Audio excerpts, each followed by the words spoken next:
Good evening. Thank you to all the candidates, both the candidates, and everyone else here for joining us for this forum hosted by the League of Women Voters of the Red River Valley and AARP of North Dakota. My name is Amy Phillips, and I will be your moderator for this forum. The forum is being streamed live and will be recorded for playback on the City of Fargo's government PEG TV channel, TV Fargo 56. This recording will also be posted to our website and Facebook page. The League of Women Voters is a nonpartisan political organization that encourages informed and active participation in government, works to increase understanding of major public policy issues, and influences public policy through education and advocacy. If you would like to learn about us, please visit our website or Facebook page. Thank you to the City of Fargo for providing the space and technical assistance for this evening's event, and to all our volunteers greeting, collecting questions, and timekeeping. We're so grateful for all your help. I'll take a moment to highlight the League's 2024 online voter guide at vote411.org. At this website, you can find your polling location and get personalized ballot information to compare the candidates who are seeking your vote. Before we begin, I'd like to review the rules and procedures. Questions have been submitted in advance by the public, online and in person here tonight. Questions may be screened for clarity or combined with other similar questions. All candidates will be given an opportunity to address each question. Each candidate will have 1 minute for an opening statement. Each will then be allowed 1 minute to respond to each question. At the conclusion of the Q&A period, candidates will be given another 1 minute for closing remarks. A timer, which is on the wall up here, will indicate how much time is remaining and will indicate when your time is done. When you hear the beep or beeps, that means your time has expired. You can feel free to complete your sentence or thought, and then we'll move on to the next candidate. We will appreciate the audience's consideration in maintaining a quiet room so that all candidates have the opportunity to answer their questions fully and in a timely manner. We have 2 candidates here with us for District 5 of the Cass County Commission, and they are Joel Vettel and Keith Godis. We will begin opening statements with Joel Vettel, and then we will move on to Keith Godis. Joel, your opening statement. Thank you very much. First off, I want to thank the League of Women Voters and certainly the public for the consideration of especially this event, but also just consideration of your vote. My name is Joel Vettel. I've been a resident of Cass County for over 30 years. I am proud graduate of North Dakota State University. I've worked in a variety of positions within the community, including the areas of law enforcement. Also currently work at Sanford Health, and I am father of 2 daughters and have a lovely wife that we live here in Cass County, and have enjoyed the privilege and honor of really growing up and raising a family in a wonderful community. And I always say, North Dakota, we don't stay here for the weather. We stay here because of the people, and that's the reason why I'm running, is truly to serve the community as I've done in the past. Thank you. Thank you. Keith Godis, your opening statement. Yeah, I'm Keith Godis, and I too thank for the opportunity to be involved in this voter forum. I'm a lifelong resident of Cass County, born and raised on a dairy farm by Mapleton, out there between Castleton and West Fargo there. I've spent literally my whole life on the farm, even though I spent 40 years teaching school out at Buffalo Tower City in that school district after I had taught for a short time in Oregon and came back. And when Mary and I were married, we built a house on the farm and been part of this community and the culture of the county pretty much, our whole lives. So just representing the rural area that I come from is pretty important to me. Okay, thank you very much.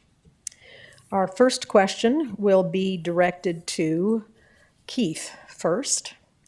And that question is, what are your top priorities when it comes to allocating the county's budget? How would you balance the need for public services with fiscal responsibility? I think that all centers around the situation in the county having to do with economic growth. Economic growth is something that's quite apparent in the rising population, the rising number of needs in the Fargo, Moorhead, and outlying communities. So it's a matter of the services that are going to be needed, the challenges that have to be met, and the priorities then are going to be in health and safety, services for people of all ages, the importance of county roads and schools and things like that that have real community involvement.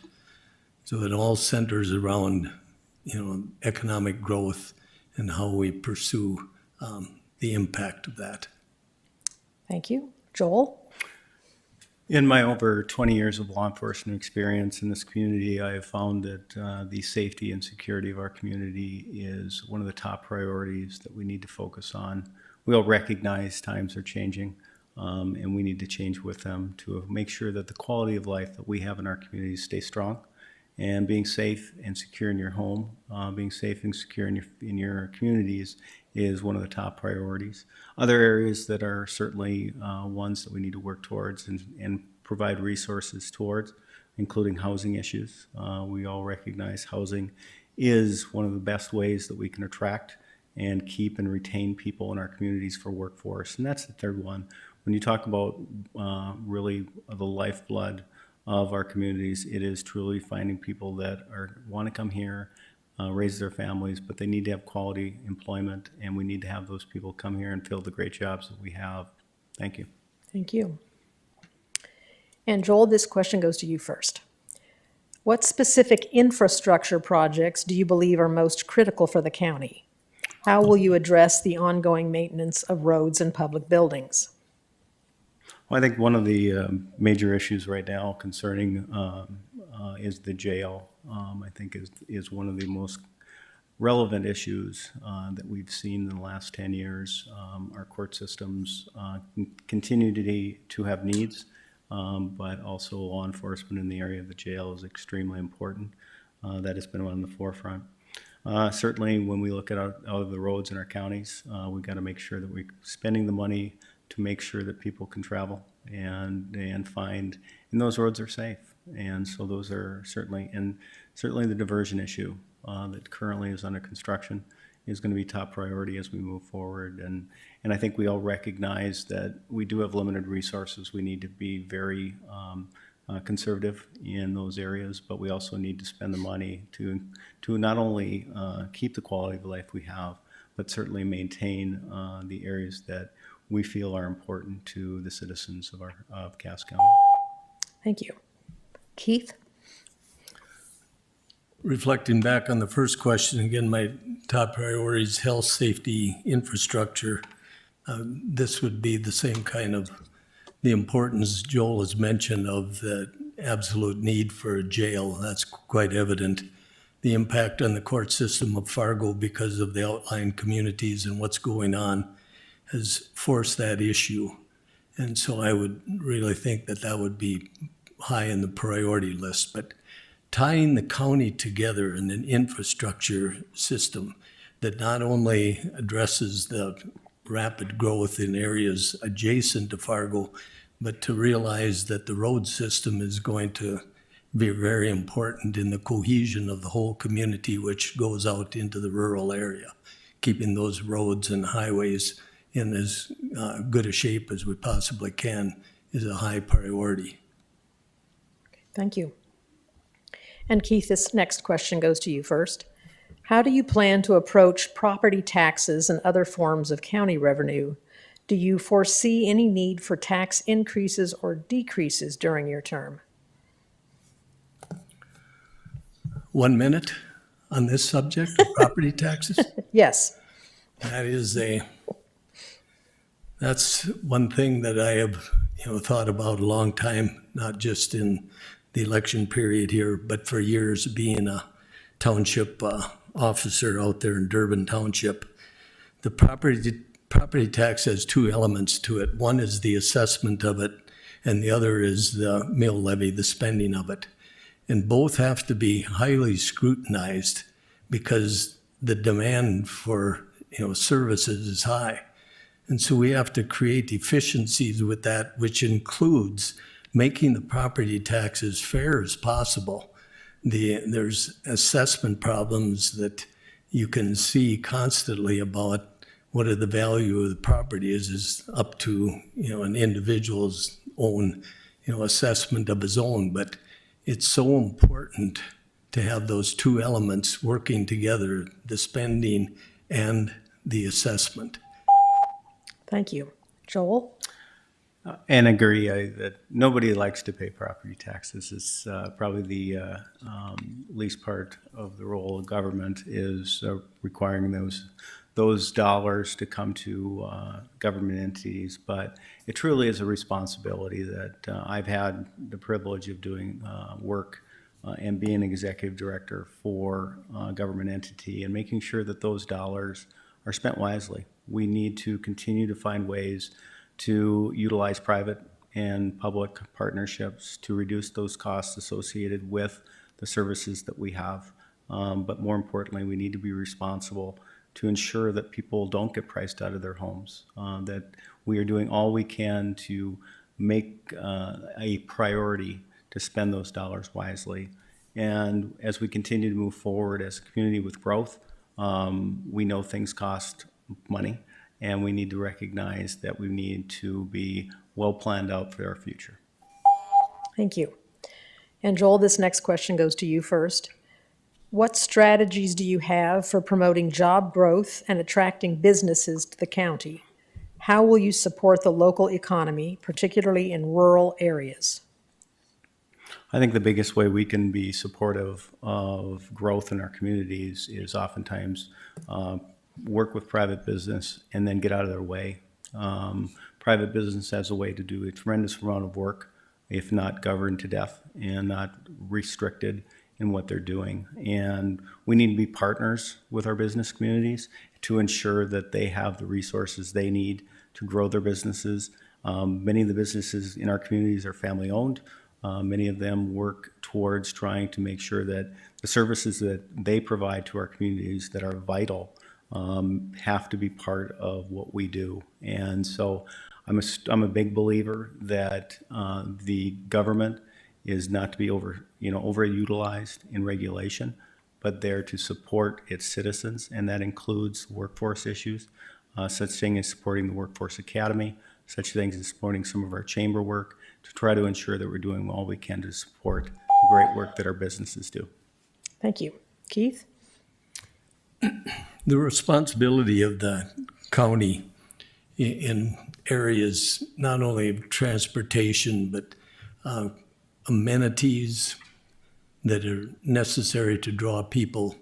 We know we have adequate training facilities, universities that prepare the workforce. But the other part of that is to make sure that, the community knows the importance of the combination of business and jobs and what it involves. The community has to have an attitude to support business, and business has to have the responsibility to support the community. And that working relationship is pretty important in trying to stimulate and continue job growth. Thank you.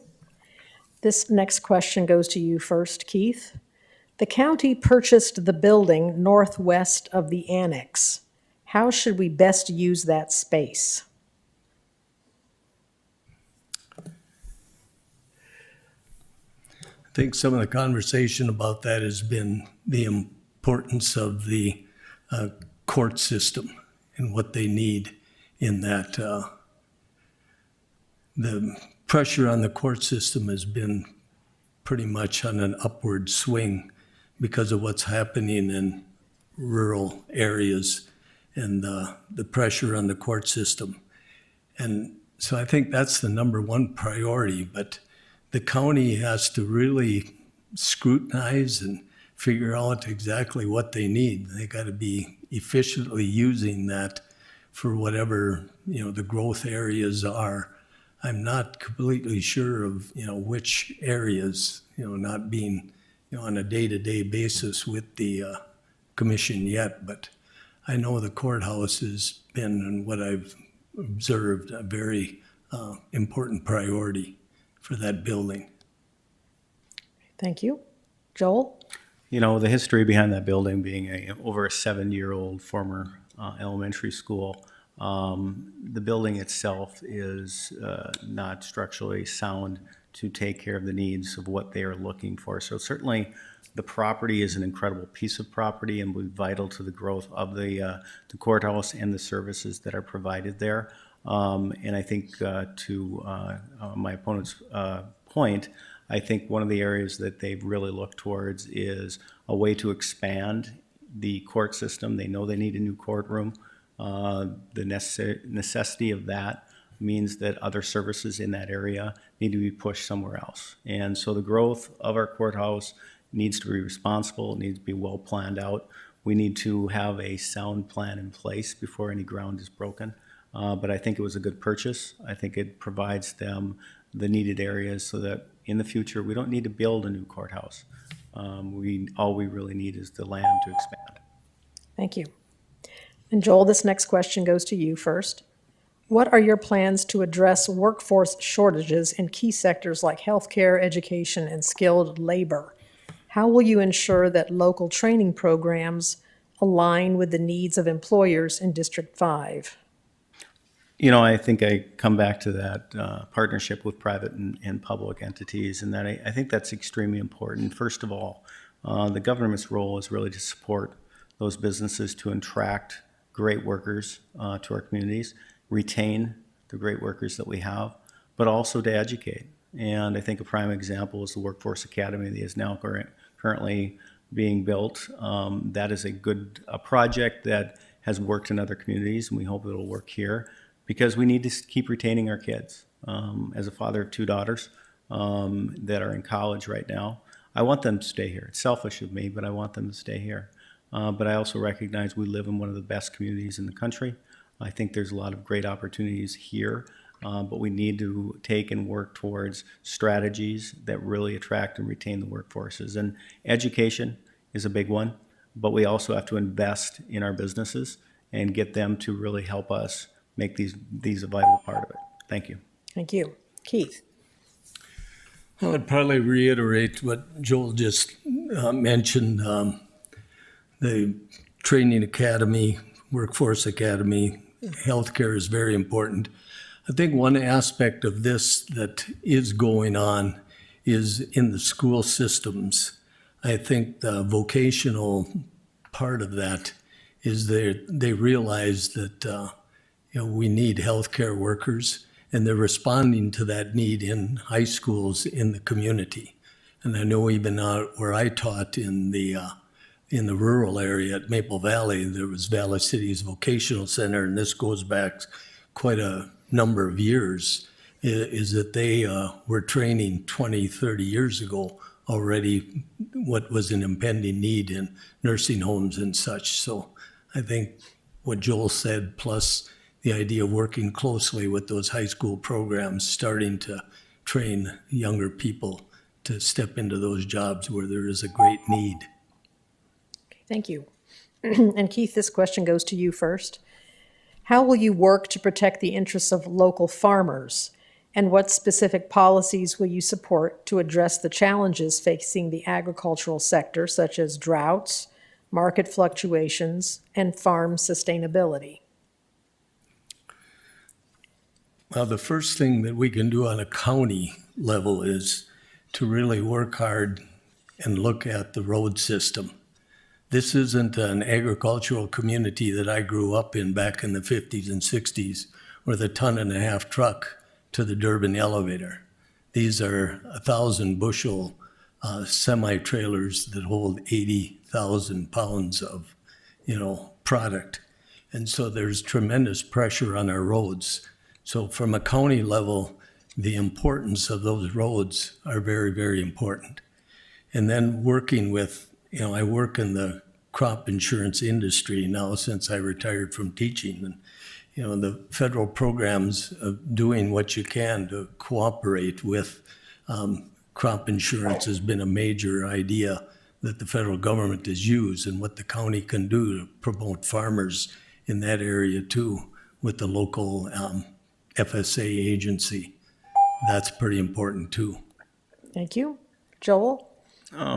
Growing up on a farm and being raised by a dad that recognizes the importance of agriculture, I certainly see that we need to do all we can to support that vital industry.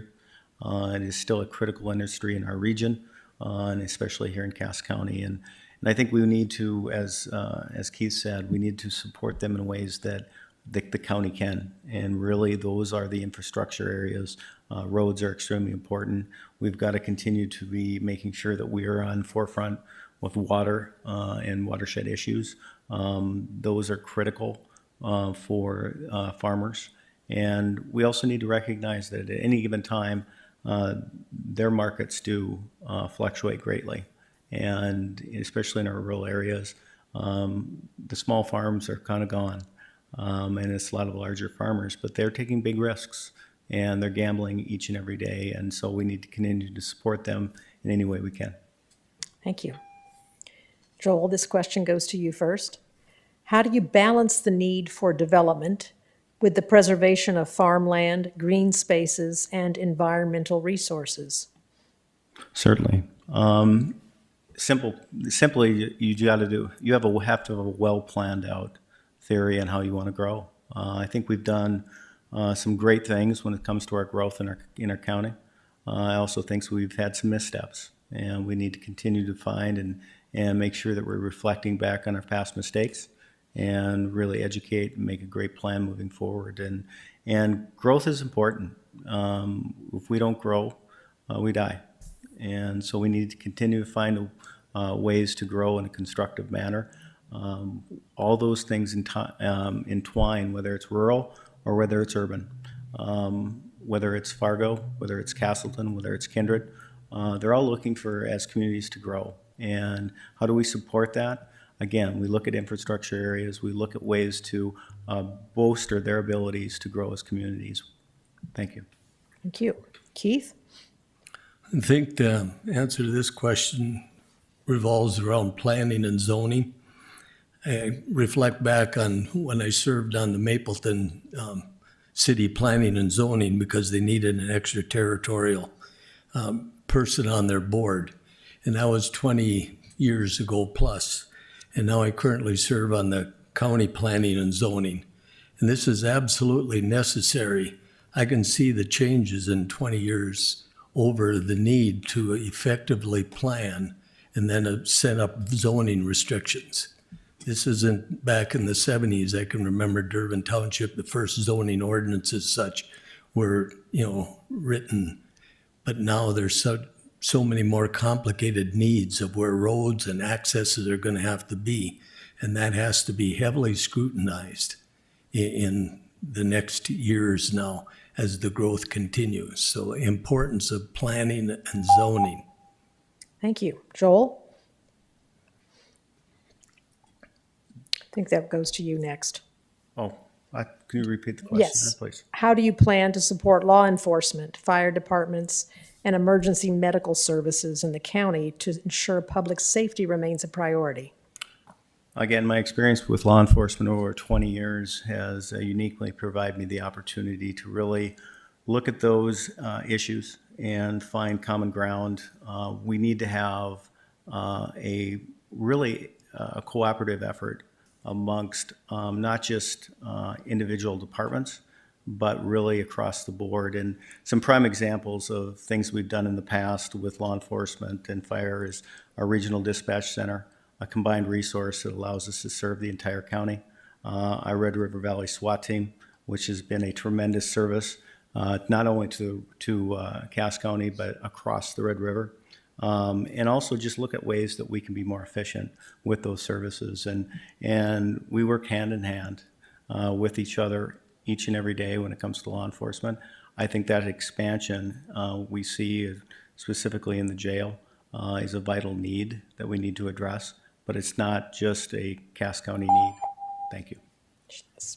And this question goes to you first, Joel. How can Cass County best partner with the cities and townships to better serve residents? Say, ma'am, I Yes. think, the law enforcement question went to him, but I haven't Yeah, had a chance. Oh, I'm sorry. Did I mix that up? I think you had it mixed up. I Had a had, chance to reiterate his strong stand on planning, and I Yes, had to follow that. I'm sorry, Keith. Go right ahead. And so now Would you like me to repeat the question for you? I would please. Sure, and I apologize. How do you plan to support law enforcement, fire departments, and emergency medical services in the county to ensure public safety remains a priority? So reflecting back, first school board experience back in the 2000s, early 2010s, when Sheriff Laney came and talked about the school resource officer and sold the idea. That was very important to, I think, the school system there at Central Cass, and it went to other schools in the county. That was very important. And I can say too that the law enforcement, so Durbin Township, we can see those patrol cars out there every once in a while away. And I think that's Sheriff Johnner in trying to draw the county together. Is his law enforcement, they do pay attention out in the rural area. So that uniform idea of the city and the rural area working together with law enforcement, pretty important. Great, thank you. And this next question will go to you first then. How can Cass County best partner with the cities and townships to better serve residents? Say that again. How can Cass County best partner with the cities and townships to better serve residents? I think that's one thing that I can notice that they are doing. Because I've been a township officer out there in Durbin for 20 plus years. And twice a year, we have township meetings that involve the officers of the county and township officers. And the law enforcement, the other services that are, the commissioners are out there, the health and human services people, the weed control, and there's a strong, and I like that idea of the coordination between what's going on in the county commission meetings, and it brings it out by at least twice a year they're out there.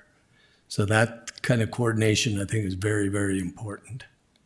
Thank you. Joel? I think there's many examples of where there's been cooperation and collaboration between the counties, townships, and cities in our communities, and I think that's wonderful.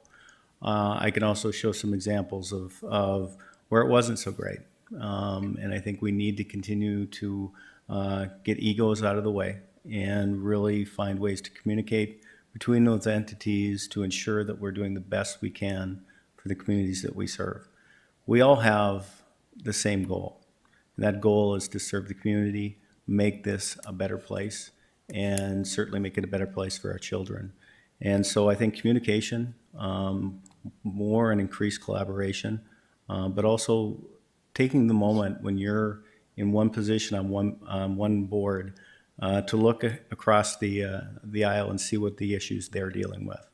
And again, we all have a common goal. We need to understand those issues. We need to communicate and really work together to solve them. Thank you. And Joel, this question goes to you first. What role do you believe the county should play in ensuring access to health care, including mental health services, particularly in rural areas? How would you improve or expand health and mental health services for residents? Really healthcare in general is something that's obviously top of my mind, being in healthcare for the last 5 years. But I think more importantly, the issue of mental health. It's at critical mass right now. We are in a time where we're dealing with more issues of mental health across the board. Again, as a father of two daughters, I want them to understand that their emotional, mental health are extremely important, and I want every child to feel that way. I think there's some programs out there that right now that are working. One of the programs that are institutioning right now in our rural areas is giving officers technology to really bring somebody with that mental health background right to the field, utilizing technology right at the scene at a critical incident.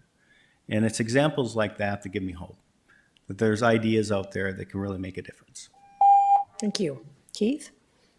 When Joel said right at the end there about bringing the, mental health, very, very important.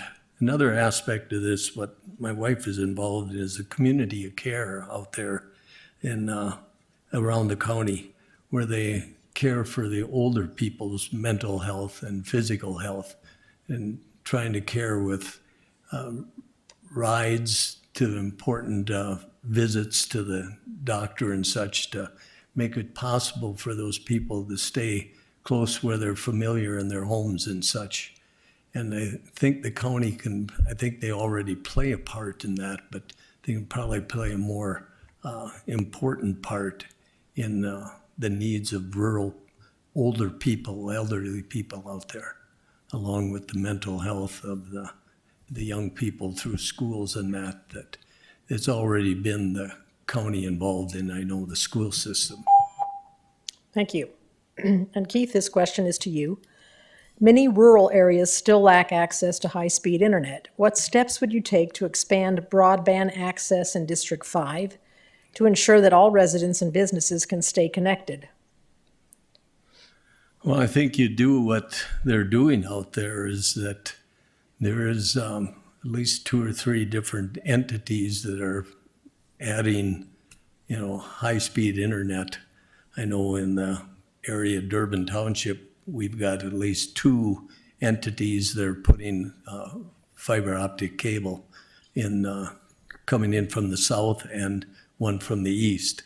So you, as a township officer, we make it possible for them to do that, without gaining right of way and easements. You make it entirely possible for them to provide that kind of help.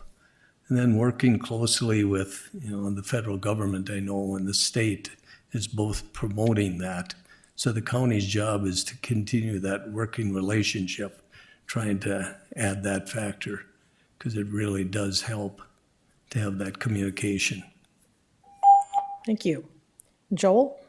I think we all recognize technology has changed over the last 30 years, and certainly the want of internet has really turned into a need, and everyone's entitled to have that in a way that they can, even though they need to pay for it, they certainly have the right to have that and have accessibility to it, because it's vital. And so I think as we continue to look forward, again, there's a number of federal programs we can point to, statewide initiatives. County's role really is to make sure that those companies that are coming in have access, easy access to those properties, so that they can gain entrance and do the work that they need to do to make sure that we can run those lines. But also, again, with technology, we have to continue to do this in a smart way to ensure that we're doing it fairly, and that people have that accessibility to it. Thank you. Joel, this next question goes to you. Could you speak a little bit more about your experiences you have that best align with the duties of a county commissioner? I think, I've been involved in a number of committees and boards throughout my career, whether it's the executive director of the Fargo Park District, my role in 20 years of law enforcement. I've served on numerous state committees involving law enforcement and other areas of expertise. I've had the ability to serve our community for over 30 years in a variety of positions with nonprofits. I think all of those combine together to form a pretty good resume for serving on the county commission. But more importantly, I think it's my connections to the people. I've been in this community for 30 years. I've raised a family here. I was educated here, and I feel very much a love and passion for continuing the work and the great work that people prior to me have done, and making sure that we always look forward to the future and we continue to find quality of life as the most important issue in our communities. Thank you. Keith? I kind of spent time here tonight talking about some of my experiences. It's like my life has led to this point, going back to, serving on the elder on the church board, that church I belong to. I served on the Central Cass School Board for 3 terms, 6 of them as president. I've been involved in township government as a supervisor for 20 years plus. I've served on a couple of different planning and zoning, Mapleton City, and presently with the county. It's like involvement in the fair executive board that I've taken on. It's kind of all planned together, working to this point of running for the county commission. It's been almost a lifelong preparation of experiences in boards, and I think I'm well prepared. Okay, thank you. Keith, this question goes to you. How will you ensure that county decisions are made transparently, and how will you engage with the public to ensure their voices are heard? I think there's probably a couple, 3 things that are very important. One is the transparency that we sorely need in all levels of government, and it's quite evident. You're going to have to make sure that you're supposedly not hiding anything and try to get light to the subject. The second thing I would kind of refer to would be active listening. You've got to listen to what people are saying and then bringing it back to that decision-making process. Being informed on the issues is very important. Keep working, trying to know what the pulse of the county is in making the right decisions. And kind of those 3 things put together will probably lead to, better county government. Okay, thank you. Joel? Yeah, I believe that transparency in government is extremely important in every level. And I think oftentimes right now we don't have that. And I think part of it is that we're so blinded by our own opinions that we fail to recognize there's a number of other opinions out there. As the public information officer for the City of Fargo Police Department for 8 years, one of my primary duties was to communicate to the public what we were doing and how we were doing it and why we were doing it.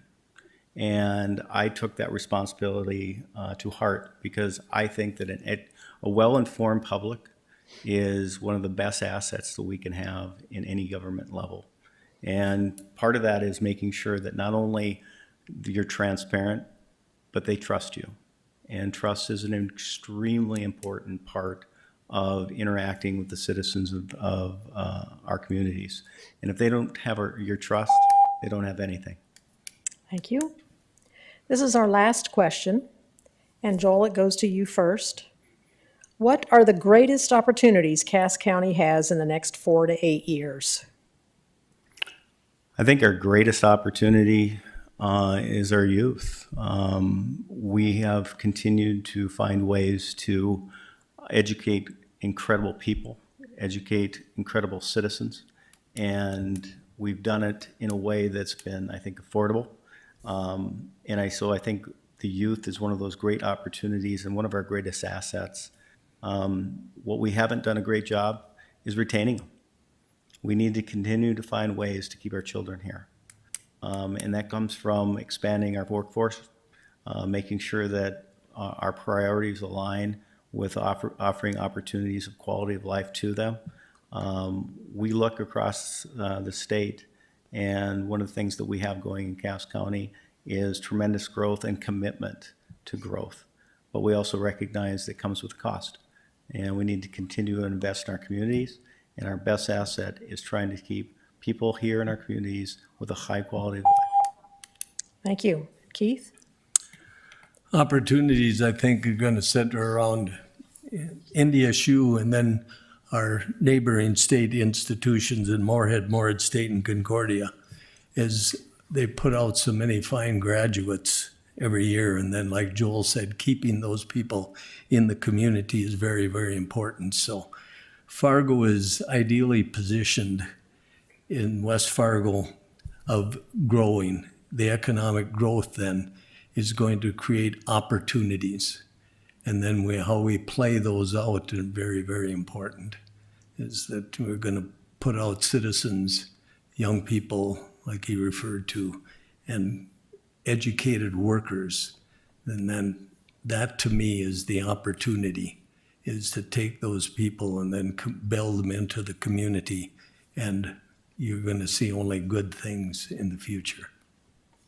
Thank you.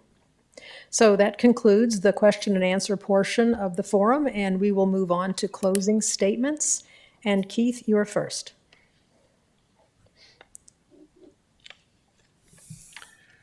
In closing, thank you for the opportunity.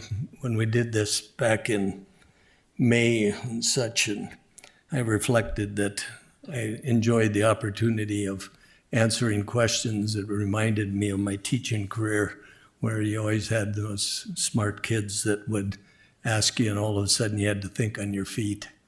So I have that opportunity again, but going back a ways, my life has been spent, preparing for a job like this with the county, involvement in those kinds of things, whether it be the school or the township and the city of Mapleton. And I've tried to gain an experience using those experiences that I can carry into a commission seat. Thank you. Joel? Yeah, I would take the opportunity to thank, first of all, League of Women for their commitment to hosting these events. Also, members that attended this evening and those that are listening at home. And I also want to thank Keith. He's been a great opponent, and I know whoever you vote for, I'm confident that you'll get a quality person in that role.